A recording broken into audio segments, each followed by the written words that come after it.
శ్రీమాత్రే నమ. జయ గురు దత్తాత్రేయ నమ.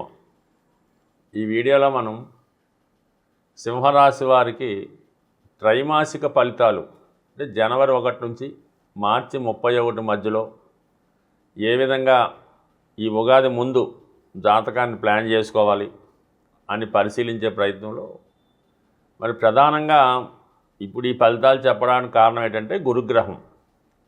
ప్రస్తుతం గురుగ్రహం సింహరాశి వారికి లాభస్థానంలో సంచరిస్తున్నాడు. అయితే లాభస్థానంలో గురువు సంచరిస్తే ఎలా ఉండాలి? చేపట్టిన ప్రతి కార్యక్రమం విజయవంతం అవ్వాలి. జాతకుడు ఏది అనుకుంటే అది జరగాలి. కానీ ఇది ఎందుకు జరగడం లేదు? చాలామంది ఇదే అడుగుతూ ఉన్నారు. అంతా బాగుందంటున్నారు సింహరాశి వారికి, ఇక్కడ ఏమీ కనబట్టలేదు అన్నటువంటి విమర్శలు కానీ వాళ్ళ యొక్క అభిప్రాయాలు కానీ తెలియజేయడం జరుగుతుంది. అయితే దానికి ప్రధాన కారణం ఏంటంటే ప్రస్తుతం గురువు వక్ర గమనంలో ఉండడం జరిగింది. ఈ వక్రించిన గురువు ఏంటంటే తను డ్యూయల్ ఫలితాలు ఇస్తూ ఉంటాడు. అది పూర్వజన్మ ఫలితాలను కూడా ఈ జన్మలో ఇచ్చే ప్రయత్నం చేస్తుంటాడు. అలాగే వెనక రాశి ఫలితాలు కూడా ఇంప్లిమెంట్ చేస్తూ ఉంటాడు. ఈ ఓవర్ డ్యూటీ ఓవర్ బర్డెన్ వల్ల ఏది కూడా కన్ఫర్మ్గా చేయలేకపోతుంటాడు. ముఖ్యంగా ఏదంటే పిల్లలకి ఏదో ఉద్యోగం రావాలని ఎదురు చూస్తుంటాం, వచ్చినట్టే ఉంటుంది, అది పక్కకు పోతూ ఉంటుంది.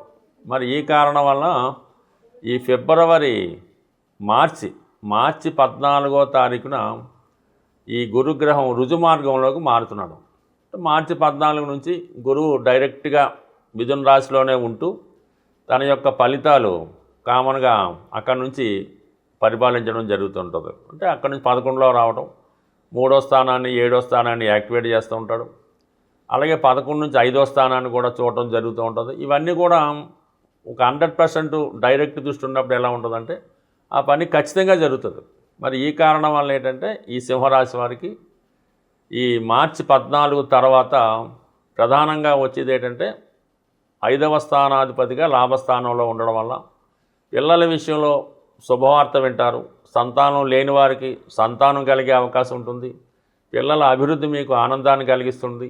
పిల్లల యొక్క సంపాదన మీకు సహకరిస్తారన్నమాట. వాళ్ళు సంపాదన పెరగడం, వాళ్ళు ఆర్థిక పరంగా మీకు సహకరించడం జరుగుతూ ఉంటుంది. అంటే గురువు ధనకారకుడు కాబట్టి 11వ స్థానంలో ధనకారకుడు ఉండడం వల్ల ఏ అవసరానికైనా ఏదో రకంగా ధనం చేతికి అందడం జరుగుతూ ఉంటుంది.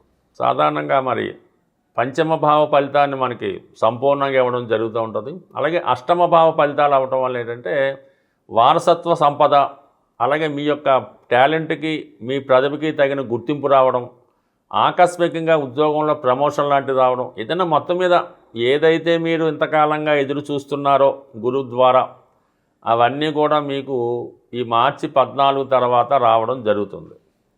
సో ఇంకొక మోస్ట్గా సక్సెస్ ఏంటంటే ఏదైనా ఒక గ్రహం తన ఫలితం ఇవ్వడానికి రెడీగా ఉన్నప్పుడు ఇంకొక గ్రహం కూడా దానికి సపోర్ట్ చేయవలసి ఉంటుంది. అప్పుడు మాత్రమే ఆ ఫలితం అన్నది జాతకుడికి రావడం జరుగుతూ ఉంటుంది. అంటే ఏదైనా ఒక 2-3 గ్రహాలు కలిస్తే తప్ప మనకి ఆ ఫలితాన్ని ఇవ్వమాట.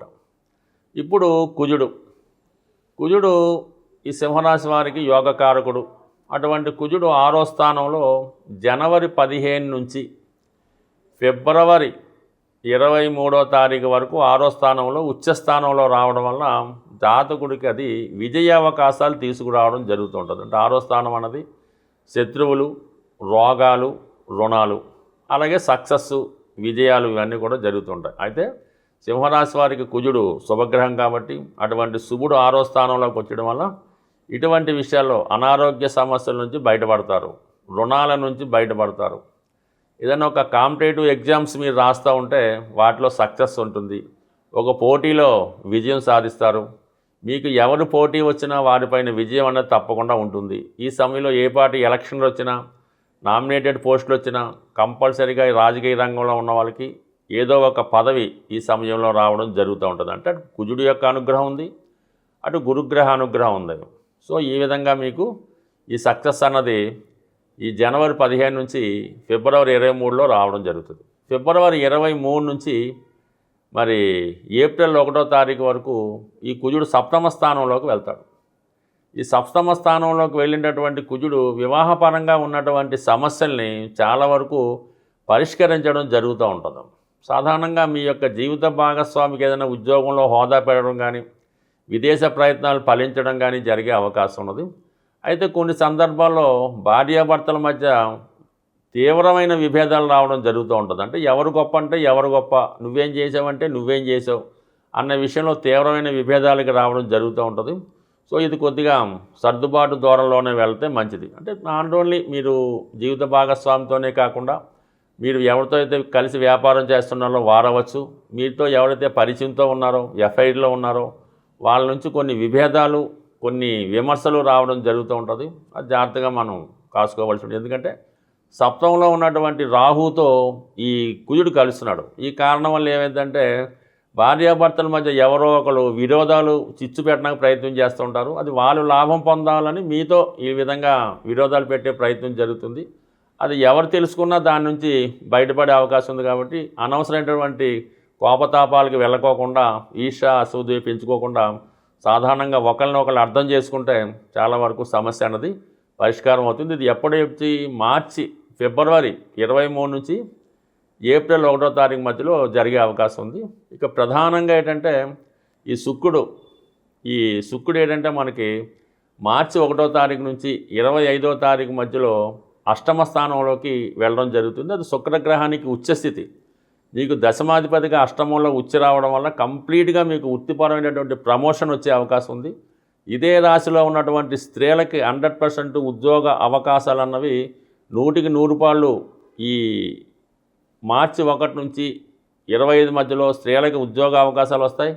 మీరు మగవారైతే మీ భార్యకు కానీ మీ సంతానానికి కానీ ఉద్యోగ ప్రయత్నాలు ఫలిస్తాయి. ఎక్కువగా ఈ కాంబినేషను స్త్రీలకి మీరు ఏ స్థాయిలో ఉన్నా ఏ రంగంలో ఉన్నా ఏదో ఒక సక్సెస్ ఈ సింహరాశిలో ఉన్నటువంటి స్త్రీలకి ఉద్యోగపరంగా వివాహపరంగా వచ్చే అవకాశం ఉంటుంది. ఏదైనా మీ జన్మజాతకంలో ఉన్నటువంటి గ్రహాలు గోచారరీత్యా ఇబ్బంది పెడుతున్నటువంటి గ్రహాలు ఏవైనా మీకు అనుకూలంగా మారాలి అంటే ఆ గ్రహాలు మీకు మంచి ఫలితాలు ఇవ్వాలి అంటే మీరు నివసిస్తున్నటువంటి గృహంలో వాస్తు కూడా పర్ఫెక్ట్గా ఉండవలసి ఉంటుంది. మీ గృహంలో ఉన్నటువంటి 8 దిక్కులపైన ఈ నవగ్రహాల ప్రభావం అన్నది ఉండడం జరుగుతూ ఉంటుంది. అది వరుసగా మనం చెప్పుకుంటే తూర్పు వైపు అనుకూలంగా లేకపోతే వాస్తు దోషాలు ఉంటే రవి యొక్క ప్రభావం వలన ఇబ్బందులు కలుగుతూ ఉంటాయన్నమాట. అనారోగ్య సమస్యలు, యజమాని సరైనటువంటి క్రమశిక్షణలో లేకపోవడం, ఆర్థిక పరమైన ఇబ్బందులు, నిరుద్యోగాలు వస్తుంటాయి.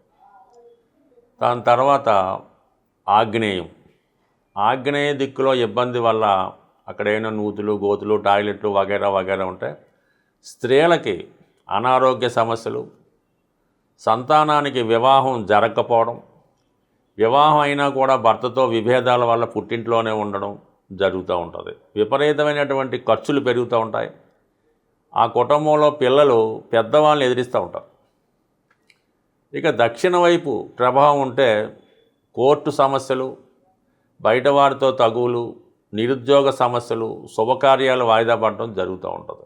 అంటే దక్షిణ దిక్కు కుజుడు అధిపతి, కుజుడు బలహీనంగా అవుతాడనమాట. దక్షిణం పాడైతే కుజుడు ఇలా వ్యతిరేక ప్రభావం ఇవ్వడం వల్ల ఇంట్లో ఒకరికొకరు పడకపోవడం, ఆస్తి తాగాదాలు జరుగుతూ ఉంటాయి. ఇక నైరుతి అన్నది ఇంపార్టెంటు. నైరుతి ప్రభావం రాహు మీద చూపిస్తూ ఉంటుంది. నైరుతిలో గొయ్యలున్నా, సరిగ్గా పర్ఫెక్ట్గా లేకపోయినా, టాయిలెట్లున్నా యజమానికి మూర్ఖత్వం ఎక్కువగా ఉంటుంది. ఎవడి మాట వినడం, మోకాళ్ళ నొప్పులతో బాధపడుతూ ఉంటాడు. ఆర్థిక సమస్యల వల్ల ఆ పిల్లల్ని కంట్రోల్ చేయలేకపోతుంటాడు. ఇంట్లో ఆడపిల్లలకు కానీ మగపిల్లలకు కానీ ధనం లేకపోవడం వల్ల వివాహం వాయిదా పడుతుంటుంది.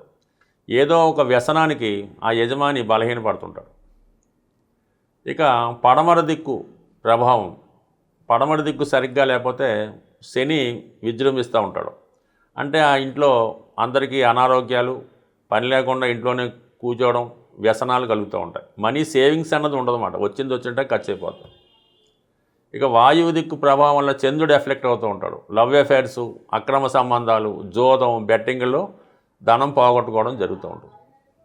ఇక ఉత్తరం అనుకూలంగా లేకపోతే బుధగ్రహం ఇబ్బంది పడతాడు అనమాట. నిరుద్యోగ సమస్యలు, వ్యాపారంలో నష్టం, అలాగే చదువు సరిగ్గా రాకపోవడం, సబ్జెక్టులు ఉండిపోవడం, పిల్లల మాట వినకపోవడం, సరిగ్గా వాళ్ళు చదవలేకపోవడం, చదువుకున్న పాస్ అవ్వకపోవడం, ఇటువంటి ఇబ్బందులు కలుగుతూ ఉంటాయి.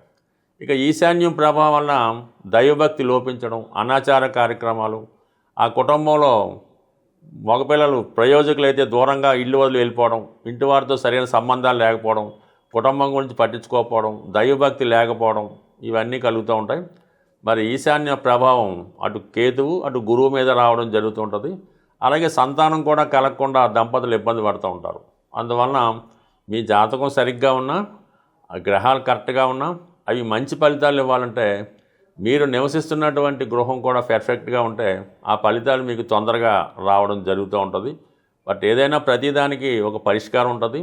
సరిగ్గా జాతకాన్ని పరిశీలించి, గృహాన్ని కూడా పరిశీలించి పర్ఫెక్ట్గా దాన్ని సరి చేసుకుంటే ప్రతి సమస్య తొందరగానే ఇంచుమించుగా ఒక 2 నెలలు 3 నెలల్లోనే పరిష్కారం అవడం జరుగుతూ ఉంటుంది. స్వస్తి.